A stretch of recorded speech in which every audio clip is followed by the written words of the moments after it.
급상승하는 금값 근황, 그 중심에 중국이 있다. 세계의 돈이 금으로 몰리는 이유.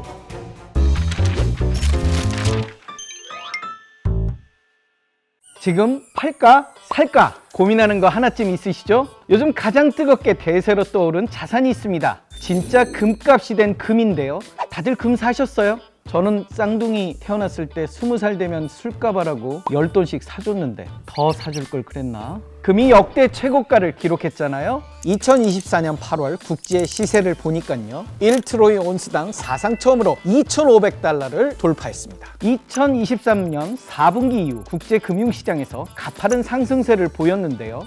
우리나라에서는 금값을 돌반지를 기준으로 많이 이야기하잖아요. 국내 역대 최고 시세는 7월 17일에 한 돈당 무려 46만 5천 원이었습니다. 돌반지 하나에 45만 원이 넘는다는 건데요. 태어나 첫 돌이 되던 해부터 금 투자를 시작하는 건데 어떻게 보면 올해는 너무 고가에 탔다고 볼 수 있죠.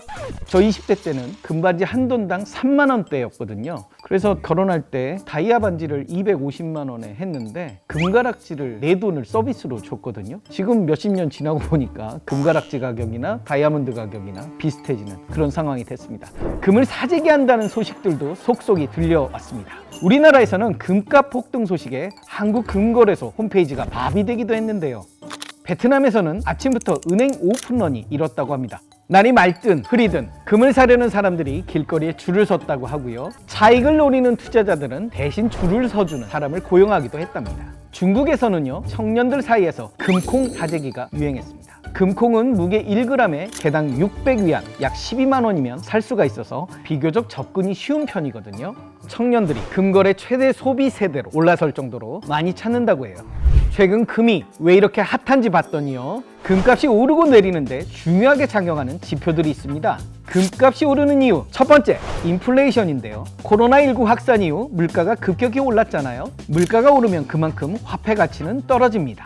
반대로 금은 실물 자산이라 물가가 오르는 만큼 가격이 오르는데요. 금은 전 세계 어디서나 화폐 대접을 받으며 통용될 수 있죠. 그렇다 보니 금은 흔히 인플레이션 해지 자산으로 쓰이기도 합니다. 정책 당국과 경제학자들은 인플레이션 압력을 판단하는 지표로 금값을 활용하기도 하는데요. 이런 특성 때문에 번스타인은 금이 반짝반짝이면 글로벌 경제의 재앙 신호라고 말하기도 합니다. 게다가 현재 세계가 주목하는 대선이 기다리고 있잖아요. 바로 미국 대선이 코앞으로 다가왔죠. 도널드 트럼프가 재선에 도전하면서 트럼플레이션을 우려하는 분위기가 퍼지고 있습니다. 그러는 와중 큰 사건이 하나 터지는데요. 7월 13일 트럼프 총격 사건이 일어난 겁니다. 그리고 며칠 뒤인 7월 17일에 금값이 정점을 찍었어요. 총격 사건으로 트럼프의 재선 가능성에 불이 붙으면서 금값에도 영향을 끼쳤다는 분석이 많은데요. 트럼프가 미는 정책 기조를 보면요, 관세 부과 정책, 대규모 감세 정책 등이 미국 재정 적자를 확대할 가능성이 크다는 전망입니다. 그 영향으로 경제학자들은 인플레이션이 심화하고 세계 불확실성이 증대될 것으로 판단을 하는데요. 거기에 자국 기업의 수출 경쟁력을 높이기 위해 달러 약세 정책을 펼치면 다른 국가들, 특히 신흥국들은 달러보다 금을 선호할 것으로 예측되고 있습니다. 금값이 오르는 이유 두 번째, 금리 인하 기대감이 커지고 있습니다. 금리와 금값은 보통 반대로 움직인다는 특징이 있습니다. 금은 이자가 없는 자산이라 금리가 높을수록 매력도가 떨어지면서 금리가 오르면 금 가격이 내려가고요. 금리가 낮아진다는 건 그만큼 돈의 가치가 떨어진다는 것을 의미해서 금 가격이 상승하거든요. 그런데 말입니다. 미국은 물가지표가 둔화하는 모습을 보이고 있고요. 미국 실업률은 지난 12월 3.7%에서 6월에 4.1%로 상승을 했어요.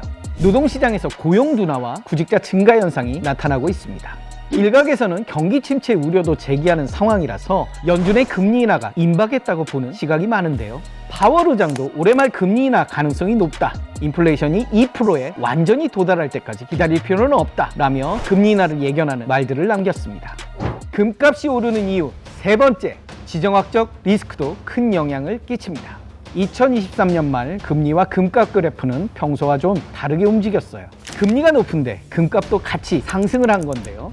전 세계 주요국 중앙은행들은 2023년에만 1000톤 이상 금을 사들였습니다. 우크라이나 전쟁을 일으킨 러시아에 미국은 달러 거래를 금지하며 외환을 동결했는데요. 이 모습을 보고 세계 중앙은행은 무언가 얻어맞은 느낌인 거죠. 달러에만 기대면 안 되겠다고 생각을 한 거예요. 올해도 우크라이나와 러시아 간 전쟁 위기가 격화되고 이스라엘과 이란 간 갈등도 최고조에 달했는데요. 전쟁 우려에 안전자산에 대한 수요가 증가한 겁니다. 금은 전통적으로 안전한 도피처로도 불립니다. 우리나라가 달러가 부족해서 대신 금을 모아서 외환 보유고를 채웠던 때도 있죠. 그만큼 달러와 금은 관계가 깊은데요. 앞서 말한 금리 인하와 트럼프의 당선 가능성, 지정학적 리스크 등의 이유로 미국 달러화 가치가 약세를 보일 것이란 전망이 확산 중입니다. 각국 중앙은행들은 계속해서 안전자산인 금을 사들이고 있는데요. 그 중에서도 최근 금값 상승의 중심이자 선두에 중국이 있다는 말이 나와요. 세계 금 매입량과 생산량 1위 국가, 바로 중국입니다. 2023년 주요국 중앙은행이 매입한 금 1037톤 중 중국의 금 매입량이 약 20%를 차지합니다. 홍콩 사우스 차이나 모닝 포스트 분석에 의하면 경기 침체와 자산관리 상품 수익성 저하, 해외 투자에 대한 제한된 접근 등으로 최근 몇 년간 중국 내 금 구매가 급증했다는데요. 사실 2008년 금융위기를 겪으면서 중국은 달러 중심 세계 경제에 도전해 위안화를 기축통화로 만들기 위해 계속해서 노력 중입니다.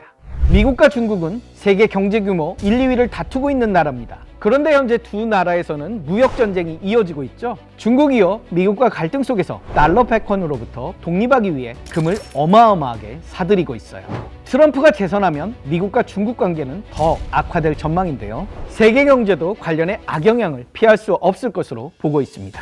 그런데 말입니다. 기축통화국 미국은 금으로도 최강국입니다. 세계 금 보유량 1위 국가가 미국이고요. 중국은 6위예요. 글로벌 리스크가 발생할 때면 금을 얼마나 많이 보유하고 있느냐가 국력의 가늠쇠가 되기도 하는데요. 앞으로 중국은 미국채 매도와 금 매수를 지속할 가능성이 크다는 분석이 나오고 있습니다. 그동안 한국은행은 11년째 금을 사들이지 않는 입장이었는데요. 외환보유액 운용 대상으로 그 유용성이 크지 않다고 생각을 했어요. 최근 금매입 상위 중앙은행을 살펴보면요, 주로 불확실성이 큰 지정학적 리스크가 있는 나라들이었다고 분석을 했습니다. 국제금융시장에서는 금 가격이 현재 고평가되었다는 시각도 만연한데요. 매입 시점은 더 지켜볼 필요가 있지만 앞으로는 한국은행도 인플레이션 해지 기능과 미 달러화 투자 대안이라는 점에서 금을 중장기적 투자 대상으로서 추가 매입을 고려하겠다고 밝힌 상황입니다. 세계 흐름에 따라 이동하는 자산의 가치, 앞으로도 금은 진짜 금값을 유지할 수 있을까요? 오늘 저의 이야기는 여기까지입니다. 여러분은 어떠셨나요?